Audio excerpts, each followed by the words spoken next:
What was that like doing it back then? Because I mean, it was still relatively new. What was it like going full time It was jiu-jitsu? 98. It was 98 in San Francisco, and we opened up, and people would walk by, and they'd be like, "What the fuck is going on in there?" You know, everybody would walk by and just be like, "Why are those guys rolling around?" And then it started to get, you know, some inertia, and then fucking all of a sudden the classes were full. I had to run like, okay, A team go on, you know, like, and the mat would be full, and they do a round and go A team off, B team on, you know, because it would be so full. Mm-hmm. And then we finally had to move to the place where they still are now.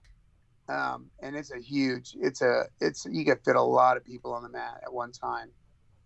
Nice. But, When you were in those early days, I mean, because I remember when I was coming up as a white belt in like 2003, you know, you would still get people that would come in, and this continued for a few years, but you would get people that would come in every now and then that wanted to just like test themselves. You know, did you get a lot of that, like where these guys would from like maybe, you know, different backgrounds and stuff would want to come in and like test themselves against the jiu-jitsu guys? a death match? Yeah. Yeah. Do you have any like memories that stand out from any of those that are funny or good or? Oh yeah, there's a lot of them, you know. But back then it was great because we had like the first batch that was getting built, and that was like Dave Camarillo, Cameron Earl, me, Scotty from On the Mat, Gumby from On the Mat, fucking all of us together, like Big Dave, Mike Prudenzio, just like the first guys, and we fucking all we did was like sit there and drill and fucking and do jiu-jitsu, right? And then people would come in and they want to you know, fight Half and stuff like that, and they're like, hey, go with my blue belt over there, and then, you know, fucking one of us would fucking break him off and then send him home, you know. And it was like right after, especially after the UFC, a lot of like sambo guys, judo guys come in, you know. Did they come back, like some of those guys? Do you remember them? Yeah. If they were really cool guys, they'd come back and sign up. Yeah. Mm-hmm.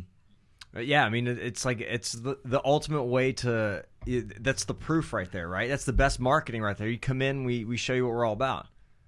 Yeah, it's even better if you can do it and be nice about it. But we were like younger, and so we were fucking straight up fucking dicks. Yeah.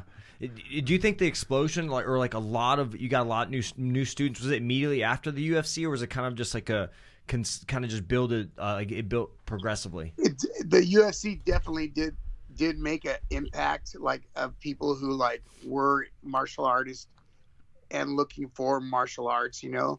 So that was like what it impacted at first, and then after that, like a lot of people just came by and were like, "Well, show us some of it." And like the big thing I would do is like I would get you in and get you wavered up and in a gi, and then start showing you some basics, you know. Mm-hmm.